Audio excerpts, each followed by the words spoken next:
Pickup চাপ দিলে গাড়ি চলে, ব্রেক দিলে থামে, ঘুরাইলে ডান বাম যায়, 3 কামে তো ড্রাইভার। স্টিয়ারিং ধরে রাখবেন, ডানে দিলে ডানে ঘুরবে, বাঁয়ে দিলে কি করবে, নিচে পা 2 জায়গা দিবেন, একটা দিলে গাড়ি চলে, আরেকটা দিলে থামে। কে না পারে ড্রাইভারি? একটুকু ড্রাইভার সাহেব। সুতরাং একটু কোরআন হাদিস, একটু দ্বীনের কথা মিম্বর মেহরাব বললে আমি বক্তা হয়ে গেছি না, আরো বহুত কিছু আছে। তাহলে তো প্রাইমারি স্কুলে 5 পাস মাস্টার দিত। প্রাইমারি স্কুলে পড়ায় কোন ক্লাস পর্যন্ত? 5 পাস মাস্টার দিলে হয়। মাস্টার কি 5 পাস? Matric pass? মেট্রিক তো ডাবল, যে মেট্রিক পাসরা 5 পর্যন্ত পড়াবে, বলবে রাখেন 5 পর্যন্ত পড়তে হলে বি পাস করে আসেন। আসসালামু আলাইকুম ওয়া রাহমাতুল্লাহি ওয়া বারাকাতুহু। কেউ কোনো প্রকার ছবি তুলবেন না, ভিডিও করবেন না। ছবি তোলা, ভিডিও করা গুনাহে কবিরা। কোনো পীর সাহেবের, কোনো হজরত হুজুরের ওয়াজ না, ঘোষণাদাতা হজরতে মুহাম্মদুর রাসূলুল্লাহ ঘোষণা দিয়ে তিনি কবরে চলে গেছেন। এটাকে পাল্টানোর ক্ষমতায় পৃথিবীর আর কারো নেই। যে মানবে মানবে, মানবে না মানবে না, তার ব্যক্তিগত ব্যাপার। নামাজ 5 ওয়াক্ত ফরজ, এটাকে আর কমানোর বাড়ানোর অধিকার আছে কারো? কেউ পড়বে পড়বে না, তার ব্যাপার। কিন্তু নামাজ 5 ওয়াক্তের কম বেশ করার অধিকার কারোর। সুদ খাওয়া, ঘুষ খাওয়া হারাম, এই ঘোষণাওয়ালা নবী কবরে চলে গেছেন, এটাকে হালাল বলা যাবে আর? হ্যাঁ, নবী যদি কোনো কিছু হারাম বলেন, তিনি যদি হালাল বলে যান, এটা তার অধিকার। এরকম অনেক কিছু ছিল ইসলামে, শুরুতে জায়েজ ছিল, পরে না জায়েজ হয়ে গেছে। প্রথমে হালাল ছিল, হারাম হয়ে গেছে, চেঞ্জিং আসছে। নবী দুনিয়া থেকে যাওয়ার পরে আর কোনো পরিবর্তন, ধীরে ধীরে মাননেওয়ালা মানুষ কমতে থাকবে, কিয়ামত আসতে থাকবে। একান্ত প্রয়োজনে ছবি তোলা যায়, পাসপোর্ট, আইডি, পরীক্ষা, যেখানে না হলে নয়। দেশি বিদেশি, সরকারি বেসরকারি কোনো এমন আইন যেখানে তুলতেই হবে, সেখানে তোলার অনুমতি আছে। এই বলে কি বলা যাবে সারা বছর জায়েজ আছে? মরা গরুর গোশত খাওয়া হালাল না হারাম? হারাম। কিন্তু কারো কাছে কোনো খাবার নেই, এমন জায়গায়, এমন পয়েন্টে একটু মরা গরুর গোশত খাওয়া ব্যতীত আর কোনো উপায় নাই, ওই ব্যক্তির জন্য একটু খাওয়া কি আছে? জায়েজ আছে। এই যে জায়েজ হলো, এই জন্য সারা বছর জায়েজ? এটা মূলত হারাম, ঠেকায় পড়ে একটু হালাল। যেখানে ঠেকায় পড়বে ওইটুকুনি, ওইটাকে উসিলা করে সারা বছর হালাল বলা যাবে না।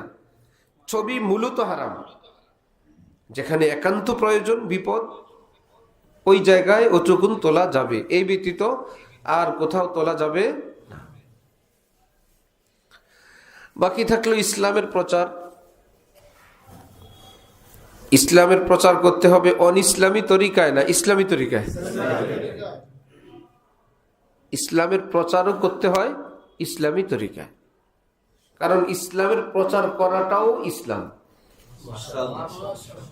ইসলামের প্রচার করাটাও কি? এটা কি একটা সওয়াবের কাজ না? তাহলে এটা কি আমাদের পদ্ধতিতে হবে না ইসলামের পদ্ধতি? সওয়াব তো আমাদের কোনো পদ্ধতিতে হয় না। ইসলামের প্রচার করাটা ইসলাম এবং সওয়াবের কাজ। তাহলে সওয়াবের কাজটাকে আমরা বানাইতে পারবো? পারবো না। ইসলাম যদি বলে এটা সওয়াবের কাজ হবে, ইসলাম যদি নিষেধ করে দেয় আর হবে না, আমরা বানাইলে হবে না। বয়ান প্রচার করা যায় ছবিবিহীন, ইসলামের প্রচার হয়ে গেল। কারো কোনো চেহারায় তো এত নূর নাই যে আমার চেহারা দেখলে কেউ ইসলাম গ্রহণ করবে। নবীজির চেহারা দেখেও ইসলাম গ্রহণ করে নাই। মক্কা মদিনায় এমন লোক ছিল না? ছবি দেখছিল না, সরাসরি। এর চাইতে আর কার পাওয়ার আছে? নবীজিকে সরাসরি দেখছিল, হেদায়েত জুটে নাই। আমাকে আপনাকে মোবাইলে দেখলে হেদায়েত পেয়ে যাবে? ওয়াজ পাঠায় দেন যেখানে হেদায়েত পাঠাইতে চান। ঠিক আছে, বাকি রইল উত্তর। একটা প্রশ্ন একটা থেকেই যায়, অনেক আলেমরা তো করে, একটা প্রশ্ন থাকে না, সেটার উত্তর হলো এর চাইতে বড় বড় আলেমরা করে না। কোন কোন আলেমরা করে, এর চাইতে বড় বড় আলেমরা করে না। এবার আপনি যে হুজুরকে মানেন, ছোট আলেমকে মানেন বা বড় আলেমকে মানেন, আপনার ইচ্ছা। ছোট ডাক্তার বলল পেইন কিলার খেলেই ভালো হয়ে যাবেন, বড় ডাক্তার বলল অপারেশন লাগবে। আপনি কি বাড়ি গিয়ে বলেন কি করি? এক ডাক্তার বলে অপারেশন লাগবে না, আরেক ডাক্তার বলে অপারেশন লাগবে। বন্ধু বান্ধব ব্যয় সাহেব জিজ্ঞেস করলেন অপারেশন লাগবে না, কে বলছে? আমাদের বাসার সামনে যে ফার্মেসিতে বসে সে বলছে অপারেশন লাগবে না। আর অপারেশন লাগবে বলছে কে? ঢাকা মেডিকেলের অধ্যাপক, তিনি বলছেন অপারেশন লাগবে। বলবো আরে মিয়া, এই ডাক্তার আর সেই ডাক্তার দুজনের সঙ্গে মিলাইলেন, বড় ডাক্তার যেটা বলছেন সেটা করেন। ঠিক আছে, ডাক্তার দুইজন, এই বলে কি দুজন সমান না বেশ কম আছে? কারটা শুনবো, ছোটটা না বড়টা? বড়, তার কথাও বড়, সিদ্ধান্তও বড়, অভিজ্ঞতাও বড়, জ্ঞানও বড়, এই জন্যই তো বড়। তাহলে আলেম বড় মানে কি? স্বাস্থ্য বেশি, ওজন বেশি, হাত পা ডাবল ডাবল, না এলেম বেশি? খালি এলেম বেশি না, তাকওয়াও বেশি, এই জন্যই তো বড় আলেম।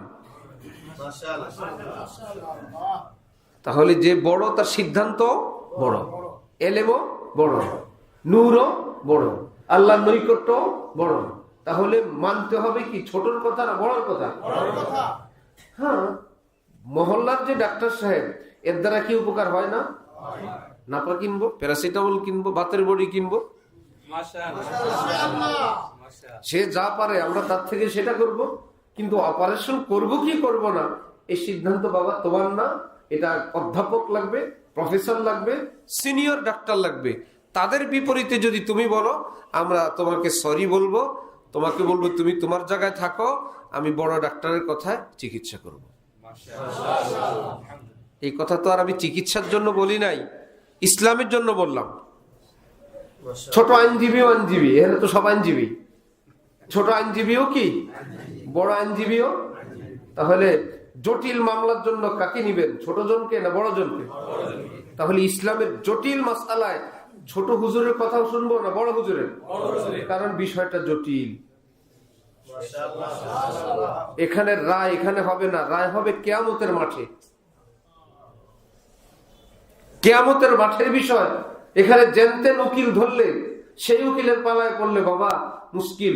একদম যারা আইন বিশেষজ্ঞ, যাদের লেখায় আইন হয় এইরকম, এবং এর উপর আর নাই কেউ, আমরা আর কি করবো ভাই? এদের ফয়সালা শুনি, বাকিটা আল্লাহর হাতে। কোরআন শরীফে রব্বুল আলামিন বলেন আতিউল্লাহ ওয়া আতিউর রাসূল ওয়া উলিল আমরি মিনকুম।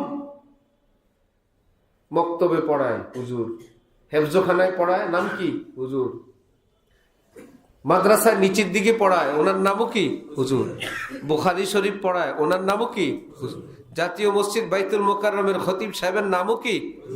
সব হুজুর বরাবর না, মাশাআল্লাহ। উকিলও সব বরাবর না, ডাক্তারও সব বরাবর না, হুজুরও সব বরাবর না, ইঞ্জিনিয়ারও সব বরাবর না। ছোটখাটো ইঞ্জিনিয়ার, এমনকি কন্ট্রাক্টর, একতলা দোতলা তিন চারতলা বিল্ডিং কন্ট্রাক্টর করে ফেলে, আর ইঞ্জিনিয়ার লাগবে না, হয় না? হয়। আবার দুষ্ট ইঞ্জিনিয়ার, দুষ্ট ডাক্তার, এরকম ছোটখাটো কাজ করে ফেলে, হয়ে যায়। কিন্তু ভূমিকম্প আসলে দেখা যায় কন্ট্রাক্টরের বিল্ডিং কাইট হয়ে গেছে। সারা বছর ভালো ছিল, ভূমিকম্পে কন্ট্রাক্টরের বিল্ডিং কি হয়ে গেছে? ইঞ্জিনিয়ার কি বিল্ডিং করে শুধু বেঁচে থাকার জন্য না, যে এত মাত্রার ভূমিকম্প আসলে সেটার মোকাবেলা করার মতন বাহ্যিক যা যা দেওয়া দরকার সেটা দেয়। শুধু এতগুলো মানুষ থাকবে, ছাদটা ভেঙে পড়বে না, এইভাবে বিল্ডিং বানায় না। ভূমিকম্প আসলেও যাতে টিকে থাকে। ঠিক আছে? এইবার এই কজন কন্ট্রাক্টর আর ইঞ্জিনিয়ার যারা 6 তলা বিল্ডিং করে, একটা 24 তলা করবেন, ওই কন্ট্রাক্টর আর ওই ইঞ্জিনিয়ার কি দিয়ে করবেন? না বাবা, তোমরা 4-6 তলা করো করো, আমি এখন এটা 24 তলা করব, এটার হিসাব ভিন্ন। এখানে আমার বাংলাদেশের শ্রেষ্ঠ, লাগলে দুবাই থেকে, লাগলে বিদেশ থেকে আর্কিটেকচার আনবো, কন্ট্রাক্টর আনবো, এটা বিশাল ব্যাপার। এটা যদি বুঝেন 20 তলা 24 তলা নর্মাল কোন ইঞ্জিনিয়ারের কাজ হবে না। শরীয়তে পাকের জটিল কঠিন বিষয়ের সিদ্ধান্ত জটিল কোন মোল্লা মৌলবীর দ্বারাও হবে না। আল্লাহ পাক বলেন, আমি তাদের নাম রাখলাম উলুল আমর, নীতি নির্ধারণকারী, সিদ্ধান্ত দিতে পারে ইসলামের। ইমামতি, মুয়াজ্জিনি আর ঘুরে ঘুরে ওয়াজ সবাই পারে। ইমামতি, মুয়াজ্জিনি আর ঘুরে ঘুরে ওয়াজ, কারণ কি জানেন? ওয়াজ মাহফিলে যে কথাগুলো আলোচনা হয়, মাদ্রাসার লাইনে এগুলো হলো 1 থেকে 5 পর্যন্ত পড়া, ক্লাস 1 থেকে 5 এইগুলো দিয়ে ওয়াজ। এর উপরে দিলে শ্রোতা চলে যাবে, বলবে হুজুর উচ্চ কথা বলতেছেন, অথবা জরুরি আমরা চাই। 2 সাধারণ লোক এক জায়গায় বসা, এক ফার্সি পণ্ডিত এসে বলল, ইমসাল বরকশতেগারে সুমা তাকাতুরে আমতারে বারা সুদ কেনা সুদ। ফার্সিতে জিজ্ঞেস করছে, বাবারা এই বছর ক্ষেত খামারে লাগাতার বৃষ্টি কেমন হলো? ওই 2 মূর্খ মনে করছে তেলাওয়াত করছে। আসলে ফার্সিতে কথা জিজ্ঞেস করছে, বৃষ্টি কেমন হলো। এতটা মূর্খ, এরা মনে করছে কি করে, একজন আরেকজনকে বলে, বড়ে মিয়া কোরআন তেলাওয়াত কর রহে ভাই সাহেব, হাম চলে ইধার সে। তো যখন কঠিন জটিল কোন ওয়াজ শুরু করবে, শ্রোতারা এখানে আর বসে থাকবে না, বলবে ভাই কিছুই বুঝি না, আমরা চলে যাই। এই জন্য একদম সহজ, হারুত মারুত, এজুজ মাজুজ না, তারপরে গিয়ে কি বদর, উহুদ, তায়েফ, হুদাইবিয়া, মক্কা মদিনার হিজরত, জিহাদ, আল্লাহর রাস্তায় চোখের পানি, নামাজ রোজা, এগুলা উপরের ক্লাসে না, সব 5 এর নিচে। আর আপনারা মনে করেন না হুজুররা বড় মাদ্রাসায় এই পড়ে, এই পড়তে তো আমিও পারি। যার জন্য শুনতে শুনতে শুনতে শুনতে কেউ যখন একটু দ্বীনের কথা বলতে পারে, নিজেরাই নিজে সন্দেহ করে, না জানি আমি হুজুর হয়ে গেছি, আমি তো ওয়াজ করতে পারি, হুজুরও পারে আমিও পারি। আমাদের ড্রাইভার সাহেবের সঙ্গে বসতে বসতে বসতে বসতে আমি গাড়ি চালান শিখে গেছি। কোনোদিন কোনো কারো কাছে শিখি নাই, আমি বসে বসে দেখি সারা বছর, এত বছর ভালো। একদিন আমি চালাইতেছি, ড্রাইভার বলে কি, ইন্ডিকেটর দেন। আমি বললাম এটা কি? তো সে দেখলো, আর বাবা দিতে বুঝেই না, সে নিজে হাত দিয়ে দিয়ে দিছে। আরেক জায়গায় গেছি, এখন বলে একটু ব্যাকে নেন। আমি বললাম জি না, আমি শুধু সামনেই দিতে পারি, ব্যাক বুক নেই। এবারটার নাম ড্রাইভার, যে শুধু চালাইতে জানে, ব্যাকেও নিতে পারে না। এরকম ড্রাইভার গাড়ি ফেরিতে উঠাইতে পারবে? পারবে? পুরান ঢাকায় গাড়ি ঘুরে যেতে পারবে? খাল বাকুল উঠে ফেলবে না সব? তো একটু চালাইতে পারলেই, পিক আপ চাপ দিলে গাড়ি চলে, ব্রেক দিলে থামে, ঘুরাইলে ডান বাম যায়, 3 কামে তো ড্রাইভার। স্টিয়ারিং ধরে রাখবেন, ডানি দিলে ডানি ঘুরবে, বাই দিলে কি করবে, নিচে পা 2 জায়গা দিবেন, একটা দিলে গাড়ি চলে, আরেকটা দিলে থামে। কে না পারে ড্রাইভারি? একটুকুন ড্রাইভার সাহেব। সুতরাং একটু কোরআন হাদিস, একটু দ্বীনের কথা, মিম্বর মেহরাব বললে আমি বক্তা হয়ে গেছি না, আরো বহুত কিছু আছে। তাহলে তো 5 আর প্রাইমারি স্কুলে 5 পাস মাস্টার দিত। প্রাইমারি স্কুলে পড়ায় কোন ক্লাস পর্যন্ত? 5। তো 5 পাস মাস্টার দিলে হয়। মাস্টার কি 5 পাস? Matric pass? মেট্রিক তো ডাবল, যে মেট্রিক পাসরা 5 পর্যন্ত পড়াবে, বলবে রাখেন 5 পর্যন্ত পড়তে হলে বিএ পাস করে আসেন। করলো বিএ পাস, পড়াবে 5 পর্যন্ত। এলএম থাকবে অনেক, ছাড়বে অল্প, কারণ পুরাটা ছাড়তে গেলে বিপদ আছে।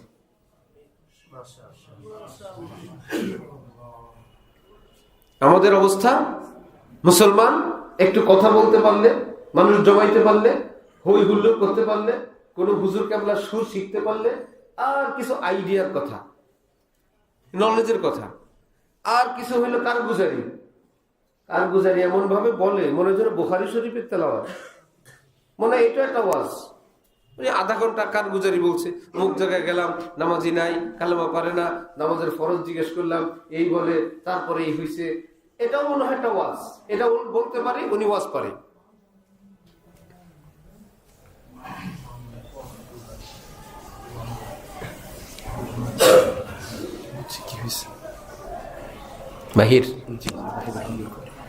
বাহিরেরটা না থাকলে কি হয়?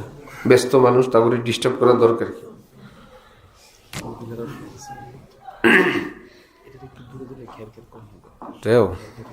আমরা শুনলে আল্লাহ। তাহলে প্রাইমারিতে পড়ানোর জন্য কি 5 পাস না বিএ পাস?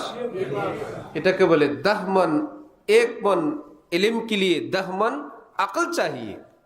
1 मन इल्म रा 10 मन अकल बाया। इल्म যদি থাকে 1 मन, আকল দরকার 10 मन। এটাকে ব্রেক দিতে হলে, এটাকে কন্ট্রোল করতে হলে, ড্রাইভার খালি ড্রাইভার, রাস্তায় চাক্কা ফুটলে কি প্যাসেঞ্জার ঠিক করবে না ড্রাইভার সাহেব? সে তো বলে আমার কাজ আমি ড্রাইভারি করব স্যার, আপনি আমার গাড়ি চালাইতে নিছেন, আপনার চাকা খুলতে আর পাল্টাইতে তো বলেন নাই। না, ড্রাইভারি করতে হলে প্রাথমিক ইঞ্জিনিয়ারিং জানতে হবে। জানতে হবে কিনা? অথচ সারা বছর ড্রাইভারি করতে সেটা লাগে না। বিপদে পড়লে চাক্কা খোলো, চাক্কা লাগাও।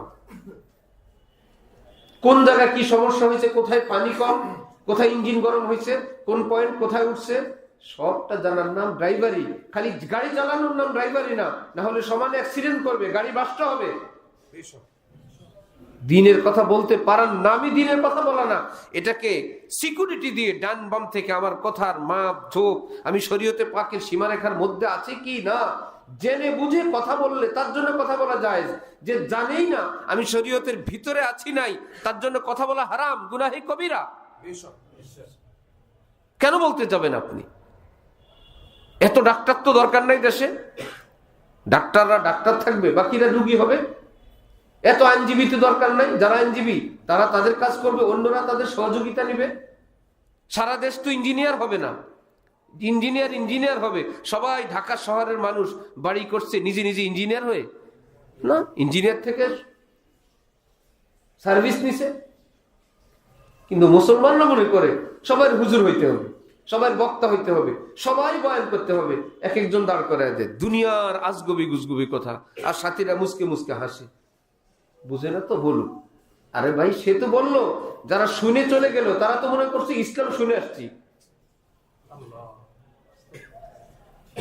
উপস্থিত লোকদেরকে তো বলা হলো না, ভাই উনি কি কিন্তু ট্রেনিং এ আছে, বয়ানে কিছু ভুল হয়েছে, আপনারা এগুলো মনে কিছু নিয়েন না। এই 3টা কথা 4টা কথা ভুল হয়েছে, এগুলা কিন্তু আমাদের তালিম না, এটা উনি নতুন মানুষ, এটাকে আর পরে বলা হয়? তাহলে মসজিদের গেটে ধরে ধরে তো সবাইকে বসাইলাম, মসজিদে ইমানে কিনের কথা হবে, আর দাঁড় করায় দিলাম এমন একজন মানুষকে যে শরীয়তের সীমা রেখা জানে না। কথা বলতে গিয়ে তার কিছু ভুল বিচ্যুতি হইলো, পুরান সাথীরা আমরাও জানি, কিন্তু যে একদম নতুন মহল্লার এলাকার বাসী, তাকে যে বয়ান শুনে দিনের কথা বলে তাকে ছেড়ে দিলাম, সে তো মাশাআল্লাহ দিন মনে করে বাড়িতে চলে গেল। তো দিন গেল না বদ্দিন গেল? সে আরেক মেম্বারে দাঁড়ায় বলবে আলহামদুলিল্লাহ আমি এই বয়ান শুনছি, আরেক জায়গায় চালায় দিল। আল ইসনাদু মিনাদ-দ্বীন লাউলা আল-ইসনাদ লাকালা মান শাআ মা শাআ। ইসলাম সূত্র সহকারে কথা বলতে হবে। এটা কোন কিতাবে আছে? কোন বিশ্বসেরা মনীষী এই কথাটা বলছেন? কোন হযরত বলছেন? দলিল রেফারেন্স সহ পারলে বলবেন, তাহলে বলবেন না। যিনি পারেন তিনি বলবেন, বাকিরা শুনবে কথা। গাড়ি একজন চালাবে, বাকিরা প্যাসেঞ্জার হবে। ড্রাইভার যেই শহরে, প্যাসেঞ্জারও সেই শহরে। সমস্যা কি? না ভাই আমি কিছুক্ষণ চালাইলাম, এবার আপনি কিছুক্ষণ চালান, হুজুর আপনি কিছুক্ষণ চালান, স্যার আপনি কিছুক্ষণ চালান। এটা কোনো সিস্টেম? যিনি চালাইতে জানেন তিনি চালাবেন। যার চালানোর শখ হয় ট্রেনিং দেন, ট্রেনিং দিয়ে শিখেন, শিখে যখন পাকা পুক্ত হবেন দিবেন। না, গাড়িতে যতজন আছে মশওয়ারা করে করে করে করে আজকে আপনি ড্রাইভার, কালকে আপনি ড্রাইভার, কালকে আপনি ড্রাইভার, কালকে আপনি ড্রাইভার। দুনিয়ার গাড়ি অ্যাক্সিডেন্ট হলে দেখা যায়, ইমানের গাড়ি অ্যাক্সিডেন্ট হলে দেখা যায় না। এটা দেখবেন আলেমে দ্বীন। পৃথিবীর গাড়ি অ্যাক্সিডেন্ট হলে হাজার মানুষ উঠাইতে আসে, দিনের গাড়ি অ্যাক্সিডেন্ট হলে উঠানোর লোক নাই। এরপরে আলিম দিন যদি উঠাইতে আসে আর আমি আপনি বললাম হ্যাঁ আমি এত বছর গাড়ি চালাই, আমারটা হয় না তোমারটা হয়, তাহলে তোর কাজই হয়েছে। রুগী এটা যদি না জানে, ডায়াবেটিসের রোগী, সে যদি নাই জানে আমার ডায়াবেটিস, মুসিবত না? কেউ তাকে চিকিৎসা করতে আসলো, সেটাও মানে না, বরং মিষ্টি ইচ্ছা মতো খায়। এক ছেলে এসে বললো বাবা মিষ্টি খায়েন না, সেই ছেলেটা কি বাবার দুশ্মন? বলেন তো, সেই ছেলেটা কি বাবার দুশ্মন না হিতাকাঙ্ক্ষী? কিন্তু বলে খায়েন না। আরেকজনের মূর্খ ছেলে বলে খান বাবা, হায়াত মত আল্লাহর হাতে, আল্লাহ ভরসা খান। যে বলে আল্লাহ ভরসা খান, শুনতে তো শোনা যায় বড় আল্লাহ মানুষ, বাবারে আল্লাহ ভরসা আর মিষ্টি খাওয়ায়। আরেকটা ছেলে বললো খবরদার আব্বা মিষ্টি আপনার জন্য জায়েজ নাই, আপনার মিষ্টি দিবি না। ওই ছেলেটা ওই মিষ্টি বলার চেয়ে বাবার বেশি হিতাকাঙ্ক্ষী, বাবার বেশি ভালো চায়। মিষ্টি খাওয়ায় বাবাকে শোয়ায় রাখবা, এর চাইতে মিষ্টি না খেয়ে বাবা সুস্থ থাকো। ছেলেটা জ্ঞানী, ছেলে শিক্ষিত, কিন্তু উম্মতের মধ্যে এত বেশি জজবা যে আমাদেরকে ব্রেক দিবেন না, যেভাবে দিনের খেদমত করি ডিস্টার্ব করবেন না। আবার ওয়াজ করে, কি ওয়াজ? রাজা তার কর্মচারীকে বাজারে পাঠাইলো একটা লিস্ট দিয়ে, এই সদাই নিয়ে আসো। ভালো, পথে গিয়ে দেখলো রাজার ছেলে পানিতে পড়ছে। ভাইয়ারা, কর্মচারী এখন কি করবে? রাজার সদাই আনবে না ছেলেকে পানির থেকে উঠাবে? বলেন, পানির থেকে উঠাবে না? এইবার রাজা কোনো সদাই পাতি করলো না, ছেলেকে পানির থেকে তুলে নিয়ে আসলো। রাজা কি কষ্ট পাবে না খুশি হবে? মাশাআল্লাহ, বাদ দাও সদাই পাতি, আমার একটা ছেলেকে তুমি পানির থেকে উঠায় নিয়ে আসছো, এটাই বড় কাজ করছো। সুতরাং এই দেখেন মূর্খদের ওয়াজ দেখেন। আল্লাহ আমাদের কি ইসলাম নিয়ে পাঠাইছেন, ফরজ, ওয়াজিব, সুন্নত, মুস্তাহাব, জিকির, নফল, কোরআন, হাদিস, এগুলোর জন্য আল্লাহ পাঠাইছেন ঠিক। আমার ভাইয়েরা, এগুলোর জন্য মাদ্রাসায় বসে থাকলে, জিকির আজকার নিয়ে মসজিদে বসে থাকলে উম্মত জাহান্নামে যাচ্ছে।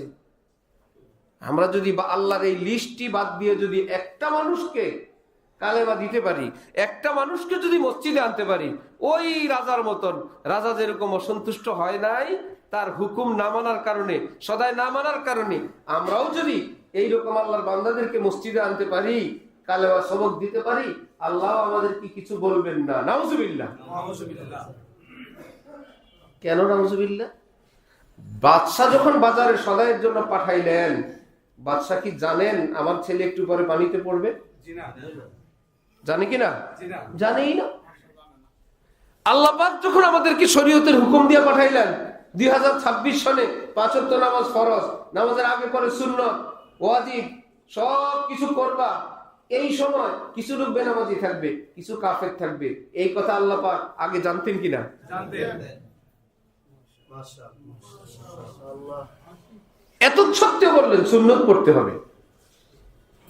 আমরা যখন সুন্নত পড়ি, মহল্লায় কিছু মানুষ নাই তারা নামাজ পড়ে নাই, তাহলে সুন্নত বাদ দিয়ে নিয়ে আসেন। আর তুমি সুন্নত পড়ো, কতজন ফরজ পড়ে নাই, এই সময় একটা মানুষের মসজিদে দাওয়াত দিয়ে আনো, জায়েজ নাই। এত বড় পণ্ডিত আপনাকে দায়িত্ব দেয় নাই, আপনি আমার ফরজ পড়েন, সুন্নত পড়েন, দোয়া মুনাজাত করেন, চোখের পানি ফেলেন, নিজেকে জাহান্নাম থেকে বাঁচানোর পর যদি পারেন দাওয়াত দিবেন, নাইলে সে জাহান্নামে গেলে আপনি দায়ী না। ইসলামের বিধান। আমি কি নবী এই যুগের? নবীর যুগে মানুষ জাহান্নামে যায় নাই? নবীর যুগের সব মানুষ কি জান্নাতি? আচ্ছা, নবী কি 24 ঘন্টায় দাওয়াত দিতেন? নবীজির ঘর সংসার ছিল না? নাতিপতি ছিল না? বউ বাচ্চা ছিল না? হাসি আনন্দ ছিল না? তাহলে ওই হাসি আনন্দ উম্মত, নবীর যুগের মানুষ জাহান্নামে যায়, নবী বসে হাসি আনন্দ করেন, উত্তর দেন।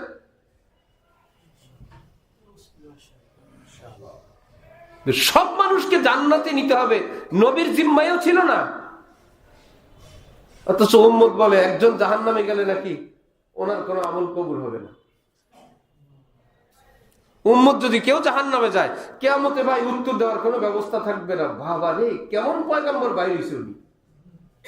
একটা মানুষ জাহান্নামে গেলে ওনার কোনো আমল কবুল হবে না। হাজার হাজার কোটি কোটি মানুষ জাহান্নামে গেছে নবীর যুগে, সাহাবীদের যুগে, তাবিঈনের যুগে, ওনাদের জবাব দেওয়া লাগে নাই।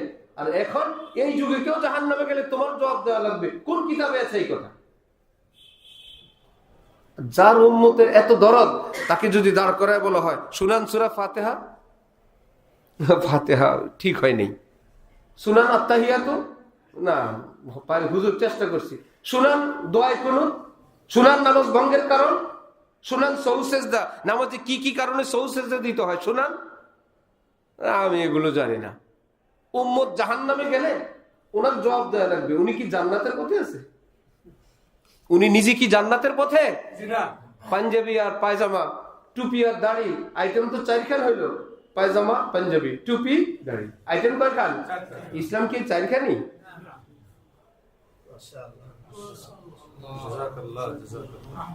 কোন এলাকার লোক উজুবিহীন নামাজ পড়ে, হবে? এক বেচারা উজু শিখাইলো তাদেরকে, ভাইয়ারা উজুবিহীন নামাজ হয় না, উজুবিহীন নামাজ হয় না, উজুবিহীন নামাজ খুব ফাইন, সব হবে না? হবে। এতটা ওনার কথায় উজু শিখলো, উজু 4 ফরজ, কিভাবে উজু করতে হয় সবাই শিখলো। শিখে টিকে সবাই এখন উজু সহকারে নামাজে আসছে, এর মধ্যে একামত দিয়ে দিছে। উনি ভাবলো, ভাই এত মানুষকে দাওয়াত দিতে গিয়ে আমার তো আর সুযোগ হয় নাই, আল্লাহ ভরসা। কারণ হাদিস শরীফ আছে, আমার বয়ানে যত মানুষ আমল করবে সমপরিমাণ নেকি আল্লাহ আমারও দিবে।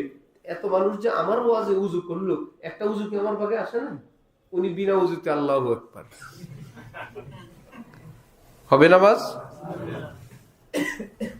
উনি চিন্তা করলো, আমার একজনের যদি নামাজ নাও হয়, আল্লাহর রহমতে 50 জনকে তো উজু করাইছি, যে 50 জনের নামাজ হইতো না আজকে তাদের নামাজটা হচ্ছে। 50 জনকে হওয়াইতে গিয়া বাদ গেছে কয়জনের? একজনের। আল্লাহ ভরসা। আল্লাহ বলে, আল্লাহ ভরসা মানে আমি তোরে এই ভরসা করতে বলি নাই। একজনের উজু করতে গিয়ে যদি 50 জন বিনা উজুতে নামাজও পড়ে, তোমার কোনো ক্ষতি নাই, তোমার দায়িত্ব নাই, তোমার ফার্স্ট কাজ তোমার উজু নিশ্চিত করা। তারপরে যতজনকে পারো উজুর দাওয়াত দাও। নিজের উজু পরে না আগে? ওই 50 জনের উজু দিয়ে কি নিজের নামাজ হবে? নিজের গুনাহ থেকে মুক্তি পাবে? আল্লাহরে বলে বুঝাইতে পারবে? আল্লাহ আমি পারি নাই, ঠিক, আল্লাহ আমি 50 জনকে করাইছি। আল্লাহ বলবো, ওই 50 জনের সওয়াব এত বেশি না, তোমারটার সওয়াব যত বেশি। ওই 50 জন এত জরুরি না, তোমার উজু যত জরুরি। সারা দেশে মানুষকে কাপড় বিতরণ করে, নিজে ল্যাংটা। জ্ঞানী মানুষ বলবো না বোকা বলবো? সারা পৃথিবীতে দিন বিতরণ করে, নিজের কাছে দিন নেই। সারা দেশে, দুনিয়ায়, মহল্লায়, পাড়ায় উনি দিনের ঠিকাদার। দিন আর দিন, দিন আর দিন, দিনেও দিন, রাতেও দিন।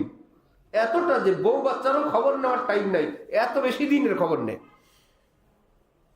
মুসলমানের প্রথম জিহাদ বদর, কঠিন বিপদ, অল্প কয়েকজন সাহাবী, কাফের মুশরিকদের বিশাল বাহিনী। হযরতে ওসমান রাদিয়াল্লাহু তাআলা আনহু আসছেন, জিহাদে যাবেন। নবীজি বললেন, ওসমান তোমার স্ত্রী অসুস্থ, তুমি বাড়িতে যাও, তার সেবা করো, তোমার জিহাদে যাওয়া লাগবে না। নবীজি বললেন, যাও। আল্লাহর উপর তাওয়াক্কুল নবীজি ছিল না?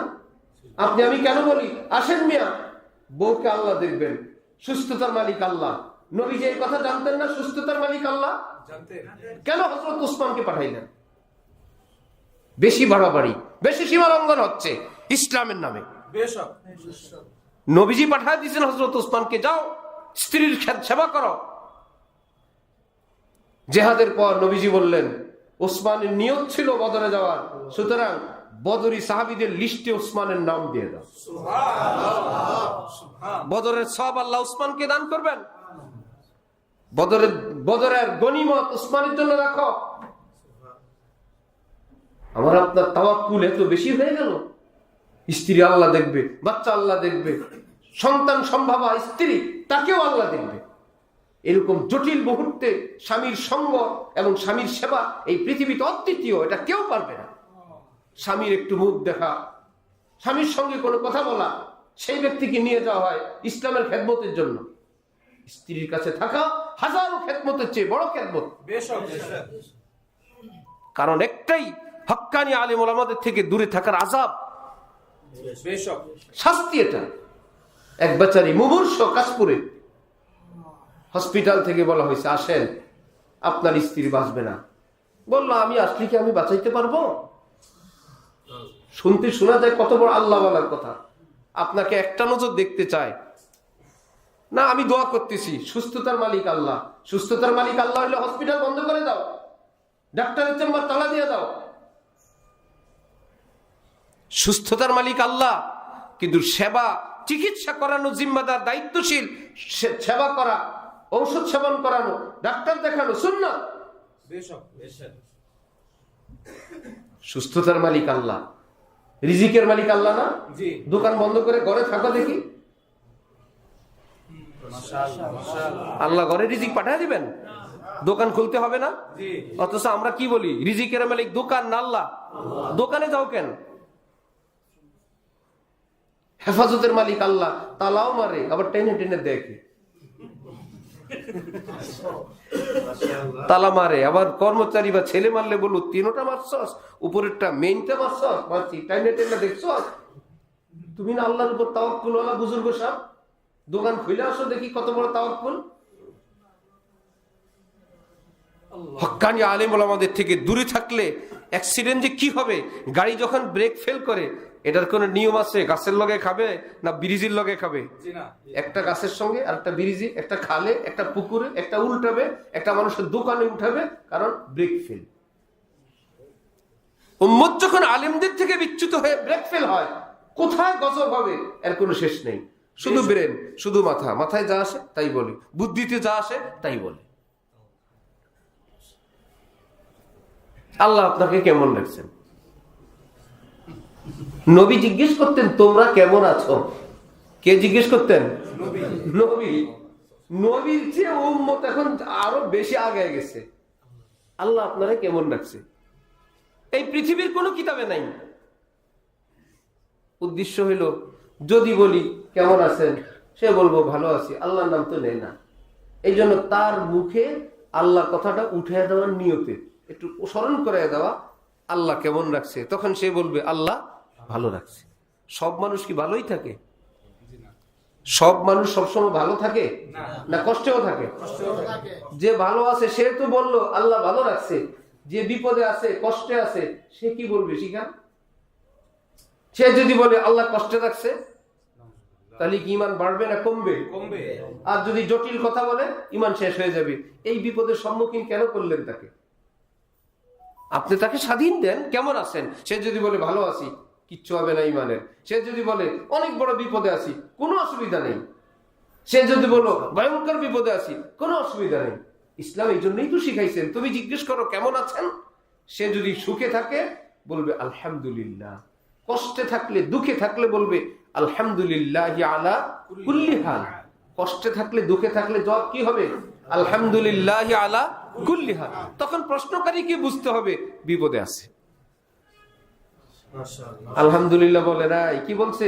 আলহামদুলিল্লাহ আলা সর্বাবস্থায় আল্লাহ শুকুর। আরো বিপদ তো হইতে পারত, আরো বিপদ তো হইতে পারত ভাই, যেভাবে আছে আল্লাহ শুকুর। আরো মুসিবত হইতে পারতো। আমি কয় টাকার লোকসান, মানুষ তো আরো লোকসান। আমার তো টাকার লোকসান, কারো তো জীবন শেষ। আমার তো একটু এটা হারানো গেছে, কারো তো আগুনে পড়ে যায়। আলহামদুলিল্লাহ আলা, আল্লাহ যে হালে রাখেন ভালো ভাই। তো বুঝা গেল আল্লাহর উপর, তার আল্লাহর উপর খুশিও আছে, নিজে কষ্টে আছে, এই কথাটাও বুঝাই দিল। এটা সুন্নত। আল্লাহ কেমন রাখছেন এটা সুন্নত না। নবীজি তার স্ত্রীদেরকে বললেন কাইফা হালুকুম ইয়া আহলাল বাইত।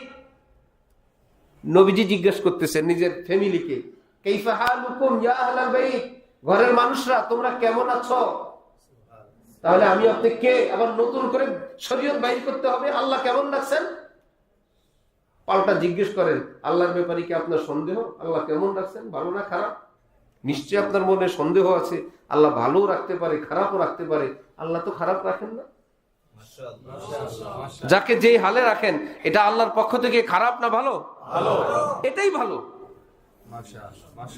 আপনি বলেন আল্লাহ কেমন রাখছে, তার মানে আপনি আল্লাহর ব্যাপারে আকীদা ঠিক নাই। ইসলামের নামে নিজের ইসলাম শেষ। আম্মি জান হযরত আয়েশা রাদিয়াল্লাহু তাআলা আনহা হযরত বেলাল কি জিজ্ঞেস করলেন, কাইফা তাজিদুকা ইয়া বেলাল। এ বেলাল, শরীর কেমন লাগে, কেমন আছো? আবু বকর সিদ্দিক রাদিয়াল্লাহু তাআলা আনহুকে জিজ্ঞেস করতেছেন, কাইফা তাজিদুকা ইয়া আবাতি, আব্বা শরীরটা কেমন, আপনি ভালো আছেন? নবী বলেন, তোমরা কেমন আছো? আয়েশা সিদ্দিকা বলেন, তোমরা কেমন আছো, আপনি কেমন আছেন? আপনি আমি এত বড় বুজুর্গ যে আমরা আর এখন আর এগুলো দুনিয়াওয়ালাদের মতো বলি না, আমরা আরো স্পেশালটা বলি। এক লোক তার ছেলেকে নতুন স্যান্ডেল কিনে দিছে, দিয়ে বলছে এক সিঁড়ি বাদ দিয়ে দিয়ে উঠবা। কেন? প্রত্যেক সিঁড়িতে ঘষা খাইলে স্যান্ডেল ক্ষয় হয় না? ছেলেকে বলছে এত সিঁড়িতে ঘষা দিবা না, এক গেপ বাদ দিয়ে দিয়ে উঠবা। ছেলে বাবার এই কথা শুনে 2 গ্যাপ বাদ দিয়ে উঠে। না না, পড়ে নাই, 2 গ্যাপ বাদ দিয়ে উঠে, পোলাবেন পারে। তাহলে বাবার যে উদ্দেশ্য ছিল সেটা আরো বেশি সফল না? সন্ধ্যাবেলায় শোনা গেল ওই ঘরে মায়ের আওয়াজ, ওই ছেলেরে দিছে মাই। পাশের ঘরের লোকজন এসে জিজ্ঞেস করলো, মারেন কেন? বললো, নতুন স্যান্ডেল কিনে দিছি, যাতে স্যান্ডেল ক্ষয় বেশি না হয়, তাকে বলছিলাম এক গ্যাপ বাদ দিয়ে দিয়ে উঠবা, সে 2 গ্যাপ বাদ দিয়ে উঠছে। তাহলে তো আরো ভালো, তাকে আদর করা দরকার, মারবেন কেন? আদর করব? ও স্যান্ডেল বাঁচাইতে গিয়ে 800 টাকার প্যান্ট ছিঁড়ে ফেলেছে।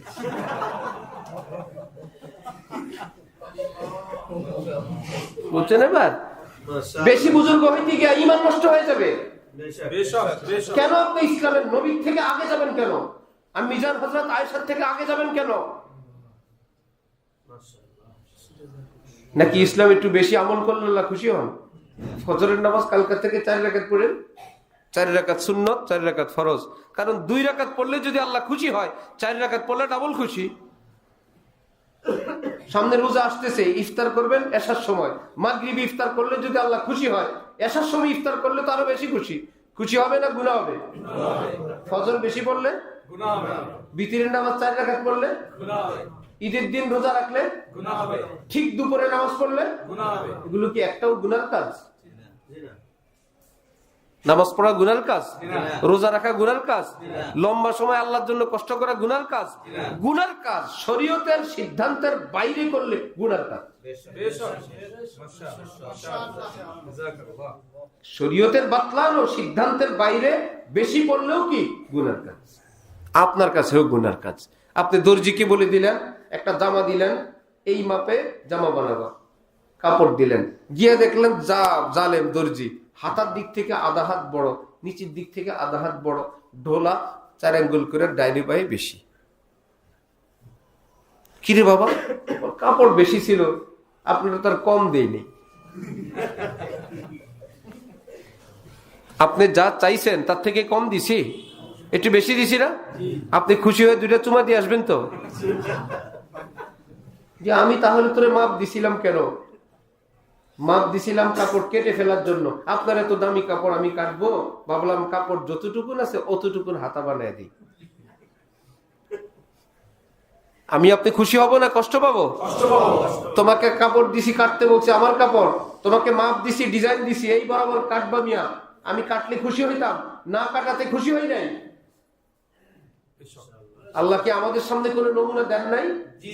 হযরতে পেয়ারা নবী মুহাম্মদুর রাসূলুল্লাহ সাল্লাল্লাহু আলাইহি ইফতার করো, আযান হয়ে গেছে, এখানে দরবেশি করবে না, ইফতার করলে আল্লাহ খুশি। এই বরাবর কাটতে বলছি, রোজা কাটতে দিছি। সুবহানাল্লাহ। বুজুর্গি দেখে লম্বা করে নাই, 2 রাকাতের পরে ফজর সুন্নত ফরজে সালাম ফিরাইতে বলছি, বুজুর্গি দেখে 4-6 রাকাত করে নাই, কেটে দিছে, আল্লাহ খুশি হবে। তাহলে শরীয়তের সেই মাপ সীমা রেখা কোথায়? স্কুল কলেজ ভার্সিটিতে জানবো না আলেমদের কাছে জানবো? আলেমকে আলেম বলে কেন? হাতে পায়ের কারণে না এলেমের কারণে? আলেমকে আলেম বলে কি কারণে? এলেমের কারণে। এখন যদি কেউ বলে আলেম ভালো লাগে না, তাহলে কি হবে? এই মানুষটার চেহারা সুরত হাত পা ভালো লাগে না, এটা হবে না এলেম ভালো লাগে না? আলেম ভালো লাগে না আর অর্থ কি হবে? তার হাত পা চেহারা না এলেম? কারণ আলেমকে আলেম বলে এলেমের কারণে, আর আপনি বললেন আলেম ভালো লাগে না। আপনার ভালো না লাগাটা গিয়ে কিসের উপর পড়লো? এলেমের উপর। এলেমটাকে আলেমের বাবা না আল্লাহ? আল্লাহ দিনের বাবা লাগে না। আল্লাহ আমাদেরকে দ্বীনের সহি বুঝ দান করেন। হক্কানি আলেমদের অনুসরণ ব্যতীত, ইত্তেবা ব্যতীত হক নাই। নবীজির যুগে মসজিদ বানাইছিল, মসজিদ খারাপ জিনিস? নবীজি গিয়ে মসজিদটা ভেঙে দিয়েছেন। নবীর কা মসজিদ ভাঙ্গা? কোরআন শরীফে আল্লাহ পাক বলেন ওয়াল্লাযীনা ইত্তাখাযু মাসজিদান যিরারা, মসজিদ বানাইছিল। আপনি থাকতে আপনার সিদ্ধান্তের বাইরে মসজিদ মসজিদ না, ভাঙেন। আপনি আছেন, আপনার সিদ্ধান্তের বাইরে কিসের মসজিদ? এটা ষড়যন্ত্রের মসজিদ, এটা মসজিদ না। কিয়ামত পর্যন্ত হক্কানি আলেমদেরকে বলা হয় নবীর নায়েব। আমি আপনি নামাজ পড়বো, আলেম যদি বলে হয়েছে হয়েছে, যদি বলে হয় নাই হয় নাই। আশ্চর্য। রোজা রাখবো, সওয়াব হয়েছে, আলেমরা যদি বলেন সহি হয়েছে হয়েছে, যদি বলে হয় নাই হয় নাই। কি ব্যাপার? এই কাজের দায়িত্বই তাদের। মুরব্বীদের জানা থাকবে, বেশ কয়েক বছর আগে গরুর গোশত নিষিদ্ধ হয়েছিল বাংলাদেশে, মনে আছে? কি গরুর শরীরে কি একটা রোগ পাওয়া গেছে, কি জানি, অ্যানথ্রাক্স। সত্যি করে বলেন, আপনারা কেউ ওই রোগটা দেখছিলেন? আমরা কেউ দেখছিলাম? এই যে গরুর শরীরে অ্যানথ্রাক্স পাওয়া গেছে, ডাক্তাররা বলছে অ্যানথ্রাক্সের অস্তিত্ব আছে, সারা বাংলাদেশে গরুর গোশত নিষিদ্ধ, ভালো খাই না। ডাক্তার আবার বলছে এখন আর নাই, খান। আবার শুরু করে দিছি। কেউ তো বলেন নাই কোনো অ্যানথ্রাক্স তো নাই, আমরা তো দেখি না ভাই, আমরা দেখার যন্ত্রই নাই, বিদ্যাই নাই, বুদ্ধি নাই। যারা জানে তারা বলছে আছে, খাই না। যারা জানে তারা বলছে এখন আর নাই, আমরা খাই। চিকিৎসায় যদি ডাক্তারের কথা মানতে পারেন, আঙ্গুল ফেলতে পারেন, পা কেটে ফেলতে পারেন, ওপেন হার্ট সার্জারি করতে পারেন, পিত্তথলির অপারেশন করতে গিয়ে থলি ফেলায় দিতে পারেন, আর যদি বলেন না ভাই আমার জান বাঁচানোর জন্য এটা করছেন, আমার ভালোর জন্য করছেন, আলেমী দ্বীনকে, ইসলামকে এইটুকু আস্থা রাখা চাই, আমার আল্লাহ বলছেন ফজরে উঠতে হবে, নিশ্চয় আমার ভালোর জন্যই বলছেন। রোজা রাখতে বলছেন ভালোর জন্যই বলছেন। আলেমী দ্বীনের সিদ্ধান্ত আল্লাহর সিদ্ধান্ত, ইসলামের সিদ্ধান্ত। মনে করে আলেমও পারে, আমিও পারি। আলেমও কথা বলে, আমিও কথা বলি। কোন এক মাদ্রাসার ইমাম সাহেব হুজুর বাড়িতে যাওয়ার সময় ছাত্র দিয়ে গেছে ইমামতি করতে। এলাকার লোকজন জিজ্ঞেস করছে আপনি আলেম হইতে আর কয় ক্লাস? বললো ইমাম সাহেব হুজুরের সমান হইতে আর 2 ক্লাস। তো ইমাম সাহেব আসলে এলাকার লোকজন বললো আপনার ছাত্র নাকি আর 2 ক্লাস পরে আপনার সমান। আমিও দাওরা হাদিস পর্যন্ত পড়ছি, ওর দাওরা পড়তে আর 2 বছর বাকি আছে। সবকি গিয়া ছাত্রদেরকে বললো তোমাদের অমুক সাথী আমার সমান হইতে আর 2 বছর বাকি আছে। 2 বছর পরে ওস্তাদের সমান হয়ে যাবে? ক্লাস গুনলে হবে না। ওস্তাদের অভিজ্ঞতা, ওস্তাদের এলেম, ওস্তাদের পাণ্ডিত্য, এটা ছাত্রের জন্য অর্জন করা সবার কাজ না। ক্লাসে ক্লাসে গুনলে হবে না। আল্লাহ আমাদেরকে দ্বীনের সহি বুঝ দান করেন। আল্লাহ আল্লাহ। এক কথায় তো আমরা বয়ান শেষ হয়ে গেছে। ছোট্ট ছোট্ট কয়েকটা ওজিফা দেই, কয়েকটা আমল করি, বয়ান শেষ করি।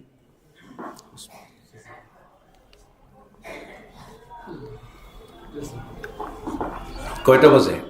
10:16। অনেক টাইম হয়ে গেছে। আল্লাহু আকবার।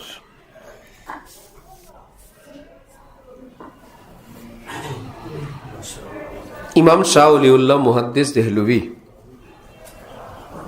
পৃথিবী বিখ্যাত এক ওলি, এক আলেম। তিনি বলেন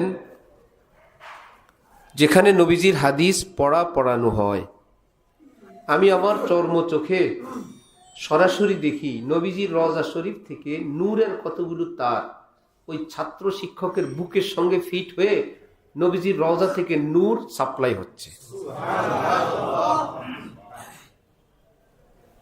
বুঝতেছেন? ইমাম শাহ ওলিউল্লাহ মুহাদ্দিস দেহলভী দিল্লির মসজিদে জুমা পড়ান। মুঘল সম্রাটটা ওনার মুসল্লি। রাজা বাদশাদের বাহাদুরি থাকে, বীরত্ব থাকে, প্রভাব প্রতিপত্তি থাকে। ওটাকে সোজা করার জন্য মাঝে মাঝে বলতেন, দিলে দারাম জওয়াহির পারায় ইশকাস্তে তাহভিলাস কেদারাত জের গর্দু মীর সামানে কে মন্দারাম। রাজা বাদশারা, তোমাদের কিছু ক্ষমতা, কিছু সৈন্য, কিছু অস্ত্র, কিছু পয়সা, প্রভাব, প্রতিপত্তি আছে, সবটা নিয়ে মোকাবেলা করার জন্য আসো।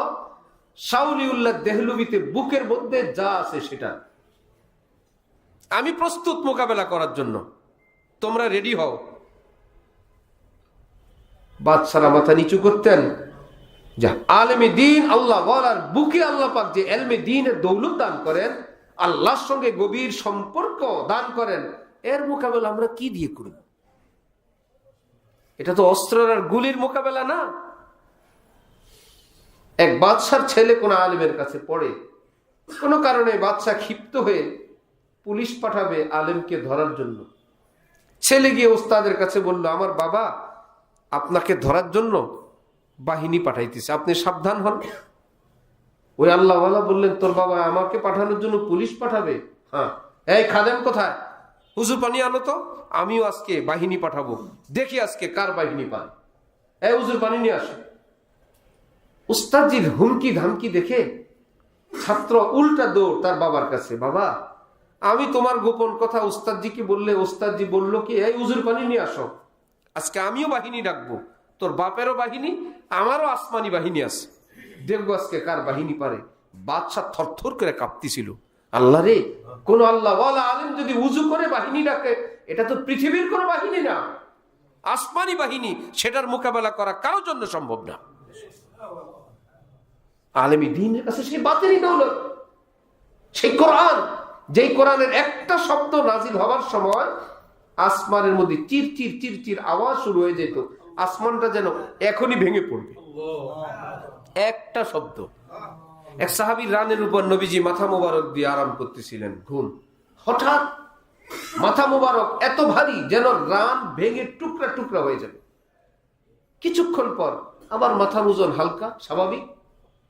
উঠলে জিজ্ঞেস করলেন নবীজিকে, মধ্যখানে এরকম ঘটনা ঘটলো ইয়া রাসূলুল্লাহ? নবীজি বললেন, ওই সময় কোরআন শরীফের একটা ছোট্ট শব্দ নাজিল হয়েছিল। নবীজি ঘোড়ার উপর, উটের উপর থাকতে যখন ওহী নাজিল হইতো, আরব দেশের এই পাথরের দেশে উট ঘোড়ার পা পাথরের ভিতর ঢুকে যেত, এত ভারী ওহী। নবীজির কপাল মোবারকে ঘাম চলে আসতো। সে এলমে ওহী আলেমী দ্বীনের কাছে। কার সঙ্গে কার তুলনা, কিসের সঙ্গে কি? হ্যাঁ, আলেমের ভুল থাকতে পারে, সব আলেম ফেরেশতা না, একদম খাঁটি না, কিন্তু কোরআন তো আছে ভিতরে, হাদিস তো আছে ভিতরে। আমার শায়েখ আরিফ বিল্লাহ হযরত মাওলানা শাহ আব্দুল মতিন বিন হুসাইন সাহেব দামাত বারাকাতুহুম বলেন, কোন আম গাছ জীবন ভর আম দিল, এক মৌসুমে যদি আম না দেয়, গৃহস্থ কি কেটে ফেলে যে এই বছর খারাপ হয়ে গেছে? ভাই আজীবন আম দিছে, আবার আগামীতে আম দিবে ইনশাল্লাহ। সূর্য আজীবন আলো দেয়, মেঘ যদি তার আলো ঢেকে দেয়, আমরা কি সূর্যের বদনাম করি? না, সূর্য ঠিকই আলো দেয়, মেঘ এসে তার আলোটা ঢেকে দিছে, মেঘ গেলে আবার আলো আসবে। কোন আলেমী দ্বীন থেকে যদি কোনো ভুল বিচ্যুতি এমন হয়ে যায়, আলেম ওলামারা বলেন অপেক্ষায় থাকো, এই মেঘ কেটে যাবে, আবার এলমের আলো উম্মতকে বিতরণ করতে থাকবে ইনশাআল্লাহ।